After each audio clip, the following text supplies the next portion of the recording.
Well, hello, I'm Joanna with Blissful Baby Sleep Coaching. I'm here with Stephanie and Dennis, and we are doing a celebration call because we just finished doing sleep coaching with their 25-month-old son. And I think it's always really informative to hear the journey, what it was like before, what was the process like, and what does life look like now. So thank you, Stephanie and Dennis, for taking the time to share your family sleep transformation. So my first question to you is like, what did life look like with a 25-month-old baby boy? And we should say that this is your second child, and your older child was how old at the time? 3. Right. So we have the 3-year-old in the house who was sleeping well, and then comes along the second baby who's 25 months. And that's when you guys called me. So tell me what it looked like before before you called me. It was a bit chaotic, given that, frankly, we didn't have a dedicated routine for getting our son down. So it was at various times that we'd try, and he would be nursed to sleep. However, at times he would be done, and I thought he'd be asleep, but then he'd just wiggle out and run out of the room and go find daddy and brother. So that took a bit of wrangling. And then on top of that, he would wake up, 1, 2, 3 times in the middle of the night, which meant me nursing him again back to sleep, and oftentimes also transferring him back to the crib was a challenge. So it was very frustrating and tiring, to say the least.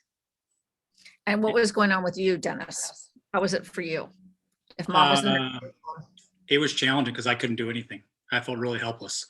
As the times when Stephanie would put him down in the middle of the night and he'd wake up, I'd try to go and soothe him, but he would just push me away and just like, no, mommy. And I couldn't do anything. So I'd have to just go out and get her. So this was going on for, a couple months. So it's kind of really struggling just to watch it all, but not able to really help her or help our child. Yeah, exactly. So like I call it the mommy preference. The mommy preference had gotten so incredibly dominant that even if he woke up between nursing sessions, he would not allow you to support him or soothe him or help him get back to sleep. It had to be mom. So even if mom was dead asleep and had just done a nursing session an hour before, it was like tap, tap, tap, mom, you got to get up and get him. So Stephanie was getting, very depleted, and you were like feeling, like you said, hopeless. Like I can't help her. Like I'm totally available. I can do this, but it just, the dynamic with the mommy preference had just gotten really challenging. So what made you decide to reach out for help? Like was there a moment? Was there like research? Like what happened there? I think just after multiple times of this happening and just reaching a tipping point of something needs to change and we need to figure this out. Yeah. And so we did our introductory conversation. And at that time, were you feeling like, okay, I already know I want to coach, or were you like checking multiple people out, or what were you looking for when you were knowing that you needed help, but you weren't exactly sure like what kind of help or what that would look like? Yeah, I knew for sure we needed help and just looked at a couple of sources.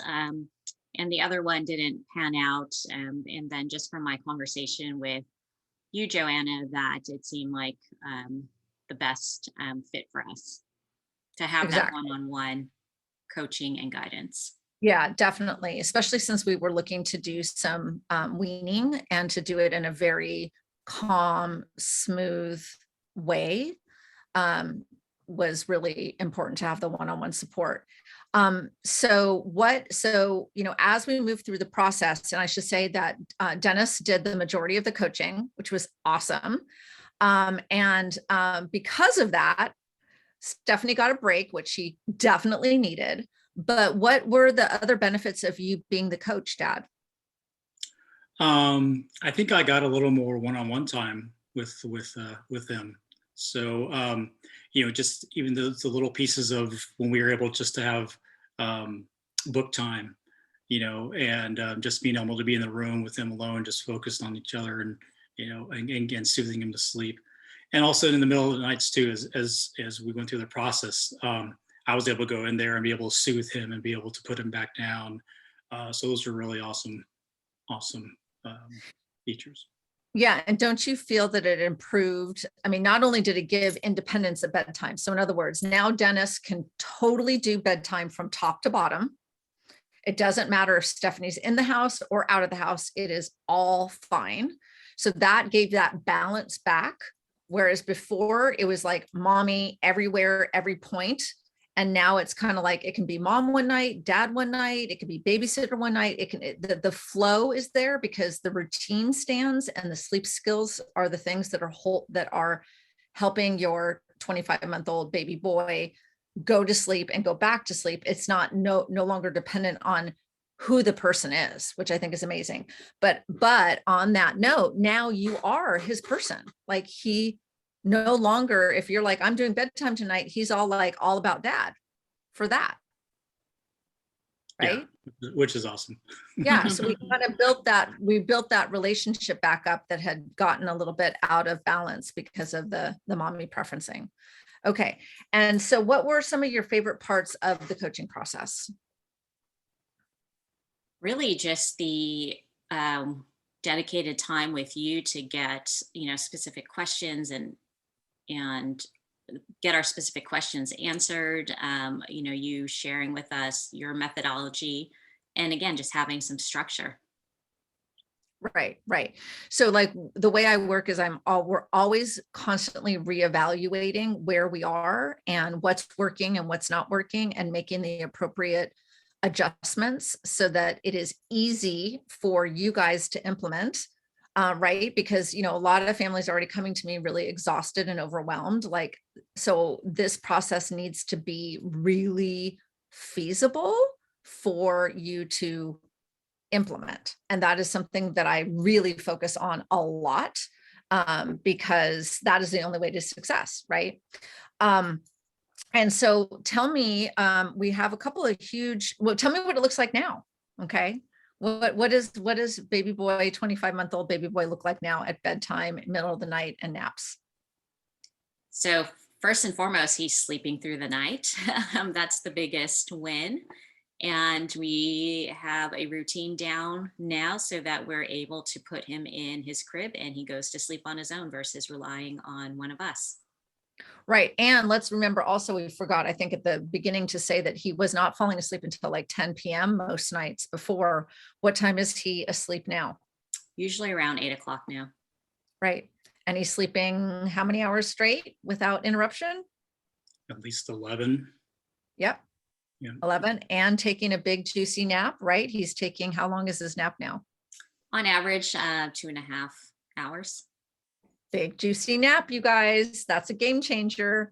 Okay, so now that you guys have a beautiful routine, it doesn't matter who puts him down, mom, dad, babysitter, sleeping throughout the night. He wakes up well rested. You guys wake up well rested.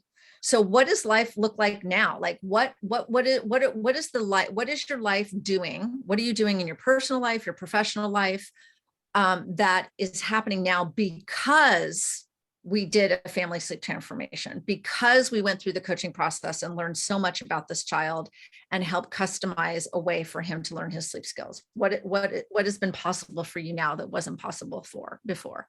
For me professionally, being able to take an overnight business trip without stressing over how it's going to be on the home front. And again, just having the well rested time enables me or us to function better throughout the day. And we also get to spend more quality time with our older son, given that we have less time battling the younger one on bedtime. Absolutely. And Dad, what about you? What's been possible for you now? Sleep. Yeah. Sleep. Yeah. Sleep's the big one. So, and also just understanding him more and this, and with your help, just understanding the sleep cycle and how it works, and being understanding of things during the night, things if you hear them or not, just kind of understanding more about a baby and how the sleep process works has been really exactly, like really using a lot of the sleep science and also the behavioral science to inform you to understand what you're seeing and hearing so that you can then respond appropriately. So then you're not always worried, like, why is he awake? What's happening? What's going on? What do we need to do? It's more like brings like clarity and confidence to your parenting at a higher level, right? Yes. So if you met a family and you could tell they were struggling and they're like, I don't know, I probably need to do some sleep coaching, but I don't even, that sounds kind of harsh. I don't understand. Like, is that even safe? What, especially a nursing mom, like, what do you want parents to know or understand about the benefits of sleep coaching? It's certainly worth the investment, and don't hesitate to sign up. I frankly was of the belief that, oh my gosh, I don't think this is going to change given the stubborn nature of our child. But lo and behold, a few months later, he's sleeping peacefully, and we aren't battling with him over sleep time anymore. That's So it awesome. works. Yeah, it works. And I think what you said was smart. He was a very strong-willed little guy. And we worked at a pace that was appropriate for him so that we weren't forcing change on him too quickly and bumping up against resistance. It was very, very calm, sequential, small steps that were meeting the needs of the child and also meeting the needs of the household. So I think that's really Absolutely. important. Yeah. That's really important to pull out, is that I'm always successful. It's just a matter of constantly being attuned to the child and the parents and meeting everybody where they are, like, especially a nursing mom, right? Can't go too fast or too slow for the nursing mom because we got to protect the nursing relationship, all of that. So Dad, what about you? Like, what if you met a parent that was sleep deprived and they were like, I don't know about this coaching thing, seems kind of weird, I don't think it's going to work? What would you say? I would say do it. Well, talk, talk with them about about it, but I would highly encourage it. Especially from Dad's point of view and being kind of the non-nursing partner in this, but just understanding again the sleep skills, the behavior, the process, understanding if we're doing things right or what happens. It was just great to have your support and say, no, that's okay. You can, even when he's crying, you hear that, like, you feel like it's forever, but it's only been 2 minutes, and having guidelines from you of it's okay for him to be crying for X amount of time. It really helped because it helped put us at ease. Like, are we doing things right? Are we doing things wrong? So your guidance was instrumental in all of that. And then some other items, that helped to be able to get him back to even reading books, when we first started off, or just understanding his behaviors with your expertise really was really, really incredibly helpful. Awesome. Yeah, I would like to say that, like, that's why I call it my guilt-free, gentle sleep coaching process, because a lot of times when we go to do something new with our child and we have doubt about what we're doing, we get filled with guilt. And guilt is, I hate guilt personally. So I try to do everything to help our parents feel very comfortable and confident and supported, to minimize the guilt that often associates any parenting journey when we're doing something new with our child. And then with the removal of the guilt comes the confidence.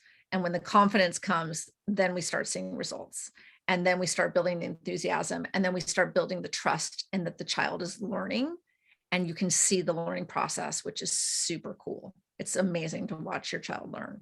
Mm-hmm. So, well, it was such a pleasure working with you, Stephanie and Dennis. Thank you so much for sharing your story. I know this will help so many families understand the process and have hope that there is help available, that they're not doomed to live a life sleep deprived and overwhelmed because their child is not sleeping.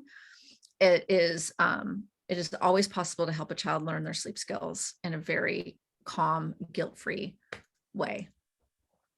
Thank you. Thank you so much, Joanna. For everything. You're welcome.